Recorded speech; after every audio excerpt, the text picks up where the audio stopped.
Bismillah, Assalamualaikum warahmatullahi wabarakatuh. Innal hamdalillah nahmaduhu wa nasta'inuhu wa nastaghfiruh wa na'udzu billahi ta'ala min shururi anfusina wa min sayyiati a'malina. May yahdihillahu fala mudilla lahu wa man yudlilhu fala hadiya lahu.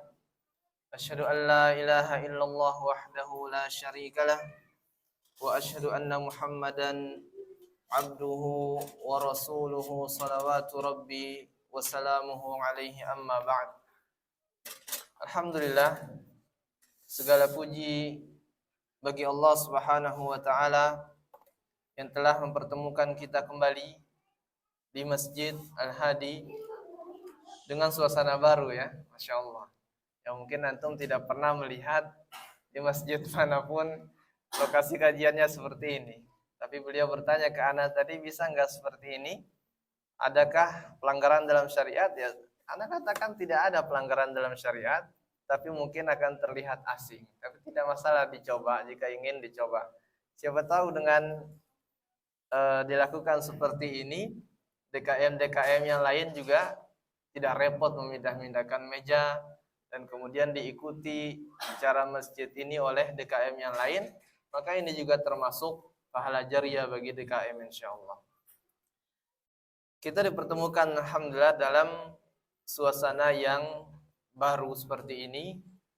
Semoga kajian pertama ini juga kajian yang membuat kita mempunyai semangat yang baru yang lebih besar lagi daripada semangat-semangat yang sebelumnya. Karena ikhwati fillah azzaniyallahu wa iyyakum, sebagaimana kita ketahui bersama bahwasanya menuntut ilmu ini merupakan suatu yang sangat agung, ibadah yang paling agung, ibadah yang tidak akan dibangun ibadah yang lain kecuali di atas ibadah ilmu ini, menuntut ilmu ini. Karena seseorang tidak mungkin akan beribadah kepada Allah Subhanahu wa taala tanpa ilmu. Sehingga dikatakan oleh Imam Ahmad rahimahullahu taala tentang bagaimana pentingnya seseorang menuntut ilmu. Beliau mengatakan, "An-nas ahwaju ilal ilmi minhum ila at-ta'ami wasyarab." Manusia itu sejatinya lebih membutuhkan ilmu daripada hanya sekedar makan dan minum. Kenapa kata beliau? Li'anna at-ta'ama wasyarab, karena sejatinya minum, makan dan minum itu dibutuhkan oleh seseorang hanya marratan atau marratain. Dibutuhkan oleh seseorang sekali dua kali. Ini bagi beliau ya. Kalau di Indonesia umumnya atau adat istiadatnya 3 kali sehari. Ya ada juga yang makan 7 kali sehari mungkin ya. Kalau terlalu gemuk misalkan ada juga. Namun kita ambil pukul rata 3 kali sehari sebagaimana adat orang Indonesia. Jadi mungkin kita butuhkan makan dan minum hanya 2 kali atau 3 kali sehari. Wal ilmu, kata beliau, sementara ilmu yahtaju ilaihi fi kulli waqtin atau fi kulli anfasin, kata beliau. Berbeda halnya dengan ilmu, dibutuhkan oleh manusia di setiap hembusan nafasnya. Antum bayangkan, tidak usah ilmu agama kita berbicara. Kita berbicara ilmu duniawi saja. Antum kalau nggak punya ilmu naik motor tabrak tiang listrik, selesai sudah. UGD, ya, capek orang yang bawa ambulan. Antum nggak punya ilmu naik tangga, loncat dari tangga pertama ke tangga kelima, patah gigi kita. Untung dah leher kita yang patah ya. Waliyadzubillah. Ini masih perkara-perkara duniawi. Bayangkan antum, kalau antum tidak mengenal Allah, tidak mengenal Rasulnya, tidak mengenal agamanya, tidak mengenal syariat ini dengan menyeluruh, antum tidak bisa beribadah, maka kecelakaan apa yang menunggu kita di hari kemudian? Maka wajib bagi kita untuk belajar ilmu agama, memperdalam ilmu agama, karena sejatinya itulah yang akan menyelamatkan kita daripada huru hara di hari kiamat kelak. Begitu juga Setelah kita mendapatkan ilmu, ikhwati fillah azani Allah wa iyyakum, jangan tunggu kita menjadi seorang yang alim betul baru kita dakwahkan. Kalau antum nggak bisa di atas mimbar, tidak bisa mengisi kajian, minimal orang yang terdekat antum, antum ajak. Ada ibu kita yang belum mengenal sunnah misalkan. Saudara-saudari kita masih banyak yang belum mengenal sunnah. Paman bibi kita masih banyak. Dimulai dari hal-hal tersebut. Dan antum berdakwah tidak harus menunggu antum menjadi seorang syekh misalnya, enggak. Kita pelajari sirah Nabi SAW. Pertanyaannya dalam antum mempelajari sirah ini, alhamdulillah sekarang sudah kita masuk ke dalam bab dakwah. Apakah Nabi SAW berdakwah ketika agama ini telah sempurna? Tentu tidak jawabannya. Di fase Mekah dulu, Nabi SAW berdakwah hanya dakwah yang paling penting tauhid uluhiyah. Bagaimana kita melakukan suatu amalan benar-benar kita peruntukkan kepada Allah Subhanahu wa taala. Tauhid uluhiyah, ya. Tauhidullahi bi af'alil ibad. Semua amalan yang kita lakukan, menyembelih, tawakal, takut dan lain sebagainya, salat, puasa, haji, umrah dan lain sebagainya, murni kita lakukan untuk Allah Subhanahu wa taala. Ini yang menjadi poin pertama dakwah Nabi sallallahu alaihi wasallam. Belum ada syariat hijab dulu.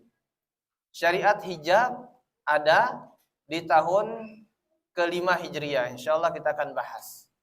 Berarti setelah Nabi SAW berdakwah selama 18 tahun, baru Allah perintahkan wanita berhijab. Syariat khamar, meninggalkan khamar. Setelah Nabi SAW berdakwah 16 tahun, atau tepatnya di tahun ke-3 Hijriah, baru Allah Subhanahu wa taala melarang kaum muslimin untuk meminum khamar. 16 tahun ikhwati fillah. Bayangkan antum. 16 tahun baru turun syariat itu. Hijab juga demikian sebagaimana kita katakan tadi. Artinya apa? Belum sempurna agama ini, tapi terus-menerus dilakukan dakwah tersebut oleh Nabi sallallahu alaihi wasallam. Begitu juga kita. Kita yang belum terlalu berilmu, ya sampaikan dengan bahasa-bahasa yang santun kepada anak kita, istri kita, ya keluarga-keluarga terdekat kita. Harus seperti itu. Jangan antum hanya mengejar pahala di dalam menuntut ilmu. Ada pahala yang lebih besar daripada menuntut ilmu, yaitu mengajarkan ilmu itu sendiri. Bagaimana Nabi SAW mengatakan, Innallaha wa malaikatahu wa ahlas samawati wal ard wal hitan fil ma' hatta namlah fi juhriha. Kata Nabi SAW dalam hadis sahih, terdapat juga dalam kitab Sahih Targhib wa Tarhib. Beliau mengatakan, sesungguhnya ketahuilah bahwasanya Allah Subhanahu wa taala, para malaikatnya, semua makhluk yang ada di langit dan semua makhluk yang ada di bumi, sampai hitani fil ma', sampai ikan-ikan yang berada di dasar lautan, sampai semut-semut sekecil apapun mereka yang sedang berada di dalam lubangnya. La yusalluna ala muallimin nasil khair. Ini yang menjadi poinnya. Mereka bersolawat kepada orang yang mengajarkan ilmu. Enggak harus antum mengajarkan ilmu kepada anak antum. Allah Subhanahu wa taala mengatakan demikian dalam Al-Qur'an ayat sekian. Nabi sallallahu alaihi wasallam bersabda dalam hadis Bukhari dan Muslim misalkan, enggak harus, anak kecil enggak perlu didakwahi seperti itu. Kalau antum panjang lebar dakwahi anak kecil, apa yang akan terjadi? Dikeluarin lidah untuk antum. Enggak paham mereka. Anak kecil didakwahi sambil dielus, ya, diajarkan logika-logika seperti itu anak kecil. Yang penting dari hati ke hati. Yang menjadi titik berat yang Anda sampaikan, kita tidak hanya ingin menjadi penduduk surga dengan jalan menuntut ilmu. Ada pahala yang lebih besar lagi, yaitu pahala mengajarkan ilmu itu sendiri. Antum bayangkan, penuntut ilmu, kata Nabi tadi dalam hadis yang kita bacakan, Allah Subhanahu wa taala bersalawat untuk mereka. Bagaimana salawat Allah Subhanahu wa taala? Ketika ada antum mendengarkan Allah Subhanahu wa taala, malaikat dan semua penduduk bumi ini bersalawat kepada kita, maknanya adalah salawat penduduk bumi kepada kita, penduduk langit kepada kita, atau sesama manusia misalkan, itu adalah ta'zim, ya, dan mahabbah. Maknanya adalah mereka cinta kepada kita dan mereka itu benar-benar memandang kita dengan luar biasa dengan penghormatan mereka. Maka kalau antum melihat orang-orang yang berilmu, yang mengajarkan ilmu, mustahil antum akan dapatkan mereka dihina oleh orang-orang. Kecuali orang-orang yang jahil memang, ya. Tapi kalau sama kita pasti dihormati, ya, dipandang luar biasa. Ini adalah salawat manusia sama manusia. Salawat makhluk di langit dan di bumi secara umum bagaimana? Mereka berdoa kepada Allah Subhanahu wa taala kebaikan untuk kita. Mereka beristighfar untuk kita kepada Allah Subhanahu wa taala. Kita sedang tidur, malaikat meminta ampun untuk kita. Malaikat, kemudian semut-semut, ikan-ikan yang ada di dasar lautan, semuanya memohon ampun untuk kita. Ini keutamaan yang besar. Kita tidak usah capek-capek ibaratnya, kan? Istighfar kepada Allah Subhanahu wa taala. Kalau kita yang istighfar belum tentu diampuni. Tapi kalau malaikat yang beristighfar untuk kita, itu pasti diampuni. Kenapa demikian? Sifat malaikat la ya'sunallaha ma amarahum wa yaf'aluna ma yu'marun. Mereka makhluk yang suci, tidak pernah bermaksiat kepada Allah sedikit pun. Semua perintah Allah dikerjakan oleh malaikat. Maka kalau mereka beristighfar, berdoa kebaikan untuk kita, Allah Subhanahu wa taala akan menerima hal tersebut. Sehingga Allah pun beristighfar untuk kita. Apa makna istighfar Allah untuk kita? Allah ampuni dosa-dosa kita. Maka kejar dua hal ini, ikhwati fillah azani Allah wa iyyakum. Perbarui kembali niat kita, perbarui semangat kita di dalam menuntut ilmu, dan sekali lagi jangan pernah target kita di dalam menuntut ilmu adalah untuk hanya sekedar mendapatkan ampunan Allah, rahmat Allah, setelah itu hilang ilmu tersebut. Enggak. Target seorang muslim harus mempunyai target yang tinggi. Nabi SAW mengatakan pada para sahabat, "Idza sa'alta fas'alillah jannatal firdaus." Kalau engkau meminta surga, jangan pelit-pelit dengan doa kalian. Jangan hanya sekedar surga rayyan misalkan. Surga yang diperuntukkan untuk orang yang berjihad. Jangan seperti itu. Minta tingkatan yang paling tinggi, kata Nabi SAW. Jangan minta surga, ya Allah, surga yang paling rendah-rendah saja. Enggak. Minta yang paling tinggi, kata Allah Subhanahu, kata Nabi SAW. Ya. Jadi seorang mukmin, kata para ulama dari hadis ini, harus mempunyai cita-cita yang tinggi. Doa Nabi Ibrahim kepada Allah Subhanahu wa taala, waj'alni imama. Rabbi, kata Allah Subhanahu wa taala menceritakan tentang doa Nabi Ibrahim alaihissalam, bagaimana beliau mengatakan, ini secara umum juga doa kaum mukminin, Rabbana hab lana min azwajina wa dzurriyyatina qurrata a'yun waj'alna lil muttaqina imama. Ya Allah, jadikan istri kami penyejuk mata bagi kami, anak kita juga demikian, dan jadikan kami orang-orang yang menjadi pemimpin kaum mukminin. Harus tinggi. Cita-cita kita harus tinggi. Maka jadikan cita-cita kita yang datang ke sini benar-benar bukan hanya sekedar mendapatkan ampunan melalui ilmu ini, bukan. Tapi kita juga ingin mendapatkan ampunan menjadi seorang penuntut ilmu, dan lebih daripada itu mendapatkan ampunan semua makhluk Allah Subhanahu wa taala yang di langit dan di bumi akan meminta ampun untuk kita karena kita menjadi pengajar-pengajar ilmu atau pengajar kebaikan untuk orang lain. Nah, demikian mukaddimahnya. Semoga ini dapat merefresh kembali, menyegarkan kembali semangat-semangat kita. Kemudian kita lanjutkan ya ikhwati fillah azani Allah wa iyyakum kajian kita tentang sirah atau sejarah kehidupan Nabi sallallahu alaihi wasallam.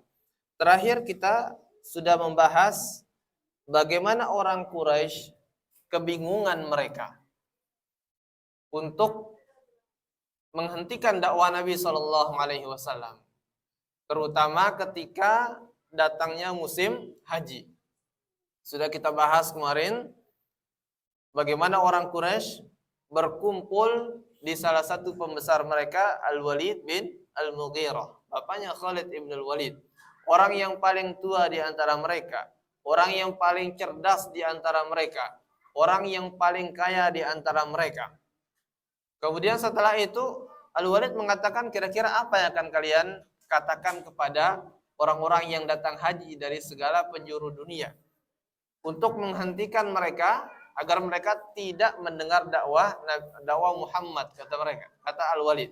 Maka ada yang mengatakan, kita katakan jangan dengarkan, ini orang gila. Yang satunya bilang ini penyair, yang satunya bilang ini orang kesurupan, ya. Maka Al-Walid mengatakan, saya sudah mendengarkan semua mantra-mantra sihir, mantra-mantra dukun. Nabi Muhammad tidak seperti itu. Muhammad tidak seperti itu, kata Al-Walid. Aku juga telah mendengar saja penyair, dan kalian tahu aku orang yang paling ahli dalam hal ini. Bukan Al-Quran seperti syair atau syair. Begitu juga dia bukan orang kesurupan, karena orang kesurupan tidak mungkin seperti dia yang sehat secara jasmani dan rohaninya. Maka kira-kira apa, kata mereka bertanya kepada Al-Walid? Kebingungan Al-Walid, orang yang paling cerdas kebingungan. Sehingga mereka mengatakan, kalau begitu coba engkau bertemu dengan Muhammad, wahai Al-Walid, kata orang-orang Quraisy. Jadi Al-Walid menyetujui hal tersebut. Orang Quraisy pun merasa gembira karena Al-Walid, orang yang paling mereka hormati, orang yang paling cerdas di antara mereka, akan mendebati Rasul sallallahu alaihi wasallam.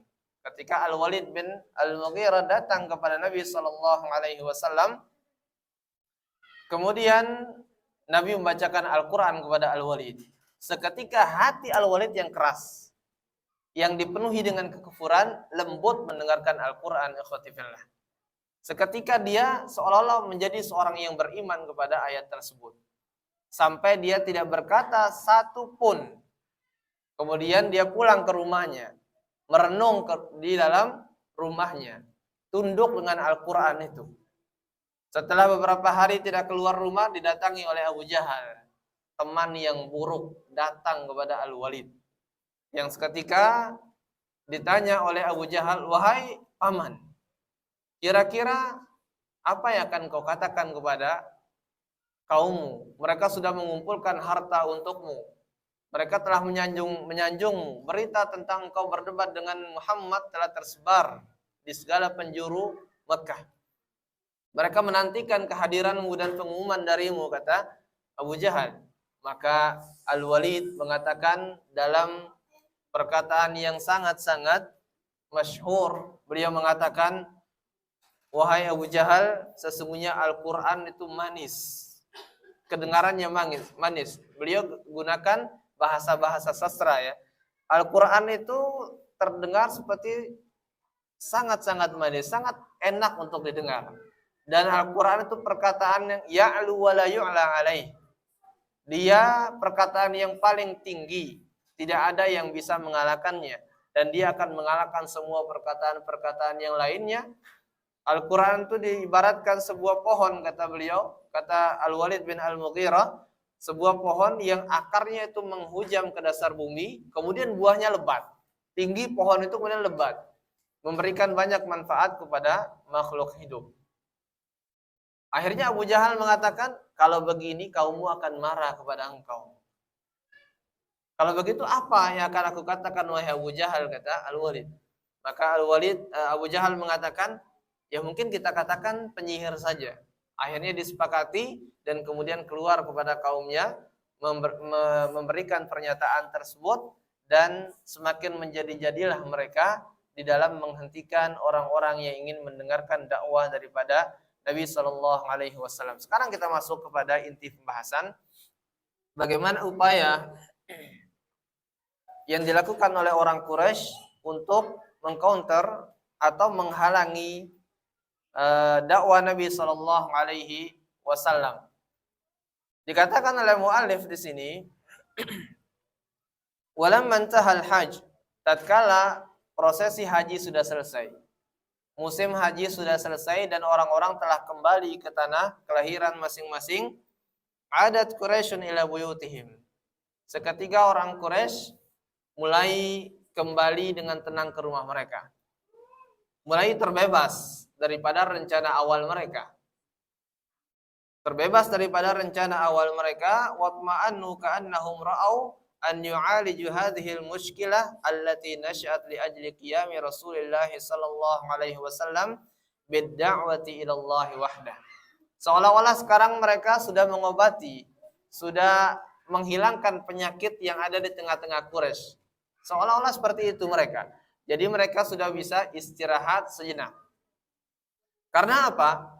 Kalau Nabi Shallallahu Alaihi Wasallam berdakwah untuk orang Quraisy, memang itu adalah masalah bagi mereka. Tapi masalah itu tidak akan membesar di tengah-tengah mereka. Tapi antum bayangkan, kalau didengar pernyataan yang dilakukan oleh Nabi Shallallahu Alaihi Wasallam, bagaimana beliau mendakwahi manusia dengan Al-Quran, didengar oleh suku-suku lainnya, didengar oleh masyarakat-masyarakat lainnya. Hanya beberapa kemungkinan saja yang akan terjadi di tengah orang Quraisy. Pertama, orang yang mendengarkan dari suku yang lainnya pasti akan merasa ini perasaan mereka seperti Quraisy. Ini orang nggak benar nih. Ini menjadi masalah. Kita serang orang Quraisy yang kena. Yang kedua kemungkinannya apa? Kalau mereka mengikuti apa yang dibawa oleh Nabi Muhammad sallallahu alaihi wasallam, kemudian Nabi Muhammad ingin balas dendam misalkan. Ini pernyataan mereka, ingin balas dendam. Apa yang akan terjadi? Nabi Muhammad mengumpulkan orang-orang yang percaya kepada beliau, kemudian bisa saja memerangi kota Mekah, memerangi orang-orang Quraisy. Dua-duanya pernyataan tersebut atau kejadian tersebut pasti akan membinasakan orang Quraisy. Karena itulah mereka sangat-sangat bersemangat dalam menghentikan dakwah Nabi sallallahu alaihi wasallam. Fafakkaru wastasharu, thumma ikhtara subulan syatta limuwajahati hadhihi ad-da'wa wal qada' 'alaiha. Kemudian orang Quraisy setelah rehat sejenak, mereka kembali berkumpul lagi. Mereka kembali berkumpul lagi sesama mereka, berkumpul dengan pembesar-pembesar mereka seperti siapa? Seperti Al-Walid bin Al-Mughirah, kemudian Abu Jahal, kemudian Abu Lahab.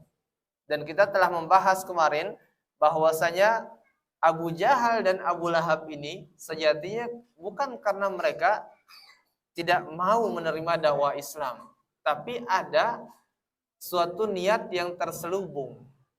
Ada suatu niat yang terselubung. Terutama Abu Jahal. Abu Jahal kalau menerima dakwah Nabi Shallallahu Alaihi Wasallam, dia berasal dari Bani Makhzum. Sementara Abu Lahab berasal dari Bani Hashim. Dua suku ini, dua suku ini merupakan suku yang sangat-sangat bersaing dari dulu. Kalau Abu Lahab menerima dakwah Nabi Shallallahu Alaihi Wasallam, otomatis Bani Makhzum akan kalah. Kenapa? Karena dari Bani Hashim diutus seorang nabi, dari kita nggak ada. Maka gencar mereka untuk menghentikan dakwah Nabi Shallallahu Alaihi Wasallam. Pada dasarnya semua mereka menerima, tetapi karena ada tendensi-tendensi duniawi, akhirnya mereka pun menolak dakwah Nabi Shallallahu Alaihi Wasallam. Setelah itu mereka mulai bermusyawarah, kemudian Kira-kira apa yang akan mereka lakukan untuk menghentikan dakwah Nabi Shallallahu Alaihi Wasallam?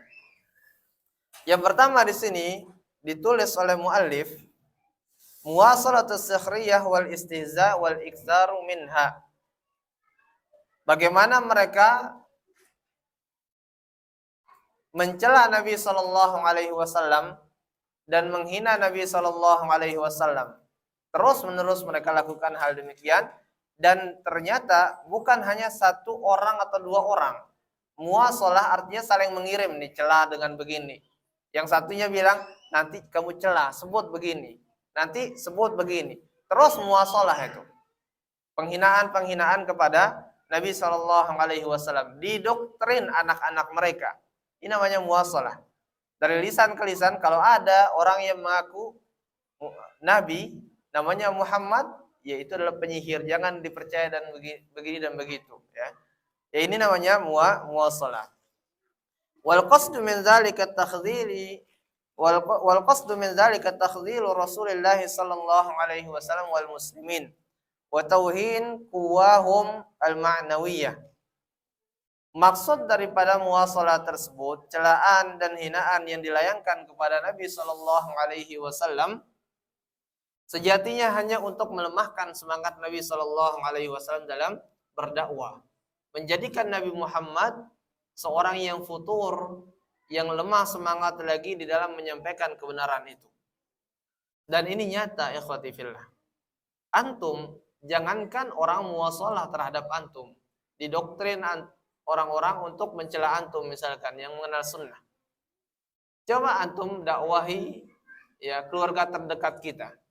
Dakwahi satu orang dari mereka yang menghujat antum, kadang itu melemahkan semangat kita. Dakwahi bapak kita misalkan, apa sih kamu baru kemarin makan garam dan asam katanya, sudah berani ngomong begini, ya. Itu benar-benar kena mental kita. Nah, ini yang melakukan hal tersebut seluruh orang Quraisy. Dari anak kecil sampai orang yang tua melakukan hinaan dan celaan kepada Nabi Muhammad sallallahu alaihi wasallam. Apakah Nabi Muhammad merasakan hal tersebut? Merasa seperti kita kalau dicela, merasa patah semangat dan lain sebagainya? Pun beliau juga merasakan hal tersebut. Ya, ikhwati fillah. Jadi Allah selamatkan beliau dengan banyak cara. Di antaranya yang Allah Subhanahu wa taala perintahkan kepada beliau adalah memerintahkan beliau untuk bertasbih. Jadi ini intinya. Kalau kita mulai futur dalam apapun itu, selama itu kebaikan, dalam kita belajar, dalam kita membentengi diri kita daripada celaan-celaan masyarakat, perbanyak saja tasbih. Sebagaimana Allah katakan kepada Nabi Muhammad untuk memperbanyak tasbih. Insya Allah semuanya akan hilang. Fakanu yattahimuna Rasulullah sallallahu alaihi wasallam bi annahu rajulun mashhur. Mereka orang-orang Quraisy itu mulai menuduh Nabi sallallahu alaihi wasallam bahwasanya Nabi Muhammad itu adalah orang yang disihir oleh dukun atau penyihir. Syairun majnun. Ada juga yang mengatakan apa? Nabi Muhammad itu adalah syair, seorang penyair yang gila. Seorang penyair yang gila. Kahin ya'tihi syaitan. Ini lebih parah ini. Seorang dukun yang didatangi oleh syaitan dan terus didatangi tanpa putusnya, sehingga setiap bisikan-bisikan syaitan yang datang kepadanya Nabi sampaikan kepada masyarakat Quraisy. Jadi jangan dipercaya, itu dukun bahasa mereka. Sahirun kadzab. Celaan yang selanjutnya adalah penyihir yang sangat-sangat suka berbohong. Ya, pada dasarnya penyihir itu semuanya berbohong. Enggak ada penyihir yang enggak berbohong. Ikhwati fillah, enggak ada. Semua penyihir pasti mereka berbohong. Siapapun itu. Antum kalau di masa-masa jahiliyah pernah ke dukun atau peramal, ya antum tahu itu mereka bohong. Ana sering sekali lihat, ya waktu kita belum mondok, didatangi, kita datang-datang ke dukun, ke sanro, hilang barang misalkan, Apa yang dikatakan oleh mereka? Hilang sapi saya jam sekian, jam sekian hari ini. Mereka mulai hitung bulan Hijriyah. Kalau tanggal 1 ganjil di sini, genap di sini. Kemudian cara bilangnya apa? Itu lihat di sebelah timurnya masjid misalkan. Lihat di sebelah timurnya masjid. Cari aja di situ, ketemu. Ya kalau hanya bilang begitu, antum datang ke ana sekarang ini, hilang HP, ana bilang di sebelah baratnya, di sebelah baratnya, oh ini sebelah barat ya. Di sebelah baratnya masjid. Antum cari sampai Hong Kong sana sebelah barat, ibaratnya nggak akan ketemu. Nah, ketika antum bilang nggak ketemu, cari di sininya, cari di sininya. Semua kebohongan demi kebohongan akan terlontarkan dari lisan seorang penyihir, dukun dan para peramal. Nauzubillah. Muftarun mutakawwal. Dikatakan di sini juga orang yang suka mempelintir perkataannya. Jadi suka sekali bersilat lidah dan membohongi orang-orang lainnya. Wa ghairu dzalika minat tuham wasyata'im. Begitu juga dengan tuduhan-tuduhan yang lainnya. Wa kanu idza ra'awhu yaji'u wa yadhhab yanzuruna ilaihi nazaral ghadab wan niqmah. Adalah orang Quraisy itu, ikhwati fillah, setelah mereka memberikan celaan demi celaan kepada Nabi Muhammad sallallahu alaihi wasallam, mendoktrin anak-anak mereka. Kalau Nabi Muhammad pergi ke Masjidil Haram misalkan, melewati mereka, mereka itu pasti melihat kepada Nabi Muhammad dengan pandangan yang sangat-sangat sinis. Celaan demi celaan. Ya, ini semua untuk melemahkan semangatnya Nabi Muhammad, dan ini kerasa. Allahu a'lam apakah antum sudah pernah merasakan ini, karena di balik papan ini sangat banyak alhamdulillah orang yang mengenal sunnah. Ana berapa kali ikhwati fillah lewat ke masjid, di jalan itu biasa orang kampung duduk di samping-samping jalan. Setiap kali ana lewat, Masya Allah Pak Ustadz, titip sholatnya ya, ana nggak bisa sholat, titip aja ya. Antum setiap kali antum dibilang begitu, ngerasa sekali, kerasa itu. Akhirnya ambil motor lewat jalan lain. Ya. Kadang lewat jalan lain, kadang kalau rame di situ, baru kita ambil motor. Kadang kalau sepi, kadang kita canda-candain juga. Antum bayangkan yang terjadi kepada Nabi Muhammad. Nabi Muhammad juga manusia seperti kita. Manusia seperti kita. Mereka pandang dengan sinis. Mereka berkedip mata di antara mereka. Wa idza marru bihim yataghamazun. Kita hafal semua ayat ini. Semua kita hafal insyaallah ayat ini. Dalam surah Al-Mutaffifin mereka mengatakan, Allah Subhanahu wa taala mengatakan wa idza marru bihim yataghamazun. Kalau Nabi Muhammad dan orang yang beriman lewat di hadapan mereka, mereka itu berkedip mata, saling mengedipkan mata satu sama lain. Begini lah, isyarat mata ya. Pakai isyarat mata. Coba antum yang lagi duduk di depan misalkan, Amir ya, yang beliau ini kedip mata kepada Abu Sa'ad. Begini-gini, pasti kita kerasa itu. Ngerasa kita. Sangat-sangat kerasa. Hal-hal yang menggunakan isyarat. Makanya Nabi SAW mengatakan kalau ada 3 orang, tidak boleh berbisik 2 orangnya. Kan seperti itu. Pun juga kiasnya adalah ada 2 orang, misalkan ada orang Sumbawa dengan Ustaz Samsul berbahasa Sumbawa. Sementara yang ketiganya Abu Sa'ad. Itu juga masuk ke dalam hadis itu. Semua yang bisa menjadikan orang lain sedih, itu juga termasuk ke dalam hadis itu dikatakan oleh para ulama. Kebayang antum ada 3 orang yang 2-nya bisik-bisik begini, ya, maka sangat-sangat kena mental kita. Inilah yang terjadi kepada kaum mukminin dan Nabi Muhammad SAW. Cuma bedanya kita dengan beliau adalah beliau adalah orang dan yang sangat yakin kepada Allah Subhanahu wa taala. Begitu juga para sahabat. Allah kuatkan mereka. Mereka adalah generasi terbaik. Kuntum khaira ummatin ukhrijat linnas. Ya.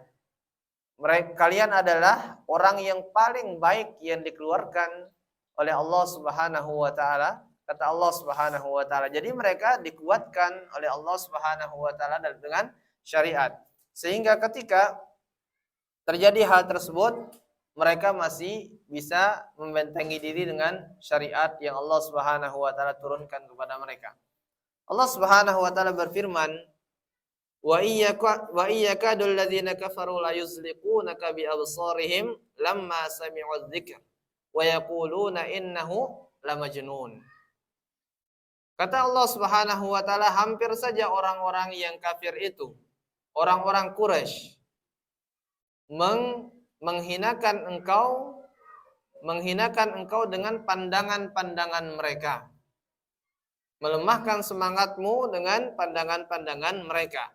Ketika engkau bacakan kepada mereka ayat-ayat Al-Quran, dan mereka mengatakan engkau adalah orang yang gila. Contoh kecilnya, kita di pondok dulu, ketika tamrinul muhadharah, latihan berpidato. Latihan berpidato ini di semua pondok ada. Kita latihan pidato misalkan, nah kemudian teman kita ada yang ngobrol saja di belakang. Kemudian lihat kita sesekali, ngobrol lagi sama temannya, lihat kita sekali, terkadang itu kerasa sekali. Seolah-olah mereka sedang mengkritik kita dan lain sebagainya. Ya. Wa kanu idza ra'awhu yatahakkamuna bihi wa yaqul ahadza alladhi yadhkuru alihatakum. Orang Quraisy ketika melihat Nabi sallallahu alaihi wasallam, mereka mengejek Nabi sallallahu alaihi wasallam, sengaja mereka berbisik, tapi bisikannya itu dikeraskan sedikit suaranya. Oh, ini nih orang yang mengaku nabi, mengaku utusan, anaknya Ibnu Kabsyah. Mereka mengatakan anaknya orang yang hampir disembelih. Kita sudah pernah bahas bagaimana Nabi dikatakan Ibnu Zabihain, seorang anak dari dua orang yang hampir disembelih, Nabi Ismail dan Abdullah hampir disembelih karena nazarnya bapaknya Abdullah atau kakeknya Nabi Shallallahu Alaihi Wasallam. Mereka mengatakan, masa orang ini yang diutus kepada kalian untuk mengatakan Tuhan-Tuhan kita seperti ini dan mencela Tuhan-Tuhan kita? Masa orang yang hampir disembelih mengatakan demikian dan demikian? Sengaja mereka berbisik tapi dikeraskan suaranya agar didengar oleh Rasul Sallallahu Alaihi Wasallam. Sudah sampai waktu Isya? Nah, kita lanjutkan. Wa idza ra'aw du'afa as-sahabah qalu qad ja'akum mulukul ard ahaula'i manallahu 'alaihim min bainina. Kalau mereka melihat orang-orang yang beriman yang lemah daripada para sahabat, maksudnya di sini seperti Bilal bin Rabah, Ammar, kemudian Yasir bapaknya, ibunya Ammar bernama Sumayyah, Khabbab bin Arath, dan sahabat-sahabat yang pernah menjadi budak yang dibebaskan oleh Abu Bakar. Mereka mengatakan begini, oh itu tuh telah datang yang mengaku raja dunia ini. Ya, telah datang kepada kita orang yang mengaku mereka raja dunia. Sehingga Allah mengatakan tentang perkataan mereka, ahaula imanallahu alaihim min bainina. Lucunya kata mereka, masa orang-orang seperti ini yang Allah Subhanahu wa taala berikan petunjuk kepada mereka, orang yang pernah jadi budak, orang yang nasabnya enggak jelas, orang yang kekayaannya tidak ada, orang yang tidak ada jabatannya di tengah masyarakat, masa Allah akan berikan orang tersebut menjadi orang yang mulia di muka bumi ini, dan lain sebagainya daripada perkataan mereka. Karena secara logika duniawi kita, orang yang menjadi presiden misalkan, tidak mungkin mereka dari kalangan pemulung, nggak mungkin. Ya, orang yang menjadi kepala desa, nggak mungkin mereka bukan orang yang dikenal dengan kehormatannya, memiliki uang misalkan, kekayaan, memiliki jabatan sebelumnya, pernah menjadi orang yang berjasa di tengah masyarakat dan lain sebagainya. Pasti orang-orang seperti itu yang akan dipilih. Nah, sahabat ini kan dimuliakan dengan Islam. Ini masalahnya. Sahabat ini dimuliakan dengan Islam, sehingga mereka tidak sedikit pun goyah keimanan mereka ketika dicela. Sehingga mereka mengatakan, Masa iya orang yang selemah ini nggak punya apa-apa, jabatan nggak ada, uang nggak ada, seorang budak dahulunya kemudian lebih mulia daripada kita, ya, dan lain sebagainya daripada celaan-celaan mereka. Wallahu taala a'lam bishawab. Insyaallah kita lanjutkan dengan pertanyaan setelah kita azan insyaallah. Nah, silakan. Kita lanjutkan sedikit. Kita habiskan upaya yang pertama. Dikatakan oleh muallif di sini, wa qad aktsaru min as-sikhriyati wal istihza' wa min at-ta'ni wat tadhhik hatta athara dzalika fi nafsi an-nabi sallallahu alaihi wasallam.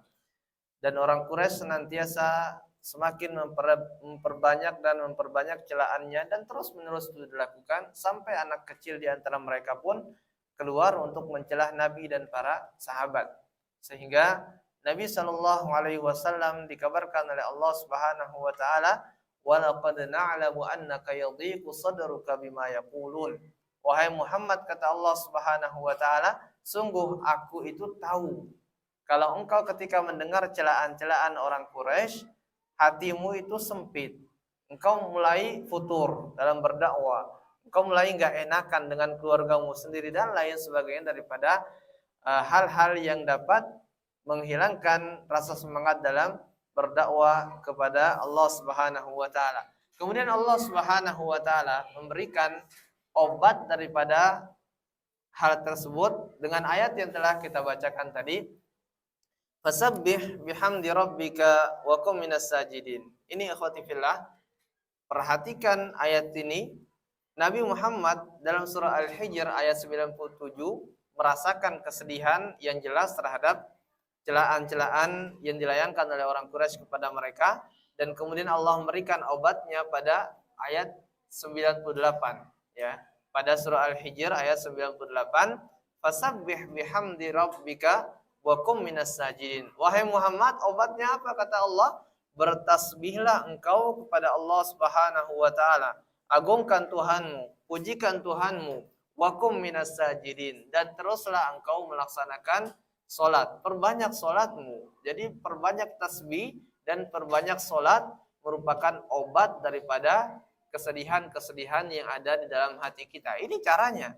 Bukan kita dengan pergi ke tempat yang berbau maksiat. Wal'iyadzubillah, sebagian di antara kita ada yang pergi ke tempat yang tidak dibenarkan oleh syariat untuk merefresh otaknya. Enggak, ya, tapi dengan memperbanyak tasbih dan kemudian kita memperbanyak sujud kita kepada Allah Subhanahu wa taala. Kemudian Allah mengatakan, wa'bud rabbaka hatta ya'tiyakal yaqin. Wahai Muhammad, enggak usah pedulikan dia. Selama engkau melakukan hal tersebut, engkau akan dijadikan oleh Allah orang berbahagia, orang yang semangat kembali. Tugasmu hanya untuk menyembah Allah Subhanahu wa taala hatta ya'tiyakal yaqin, sampai datang al-yaqin atau kematian kepadamu wahai Muhammad. Jadi sekali lagi fokus kita jika ada yang mencela kita, ya, kita ingat kisah-kisah Nabi sallallahu alaihi wasallam. Kita ingat bagaimana para sahabat dihina bahkan disiksa. Di antara mereka ada yang meninggal karena siksaan tersebut. Sumayyah, wanita pertama yang syahid di jalan Allah Subhanahu wa taala, dibunuh oleh Abu Lahab, ya. Dibunuh oleh Abu Lahab, ditusuk, maaf, dari kemaluannya wanita, dari kemaluannya ditusuk sampai meninggal dengan pelepah kurma yang tajam, ya. Itu meninggal. Maka Allah memberikan peringatan kepada kita dan menghibur kita, terkhusus untuk Nabi Muhammad saat itu dan secara umum untuk kita sebagai kaum muslimin. Kita fokus saja bertasbih dan beribadah kepada Allah sampai datang kematian kepada kita. Itulah qurratu a'yun lana, ya. Itulah penyejuk jiwa kita, penyemangat kita kembali di dalam berdakwah dan istiqamah di atas sunnah Nabi sallallahu alaihi wasallam. Dan demikian mungkin pertanyaannya, insyaallah pada pertemuan yang selanjutnya. Kita cukupkan sampai di sini. Kita tutup dengan doa kafaratul majelis. Subhanakallahumma wa bihamdik, asyhadu an la ilaha illa anta, astaghfiruka wa atubu ilaik. Assalamualaikum warahmatullahi wabarakatuh.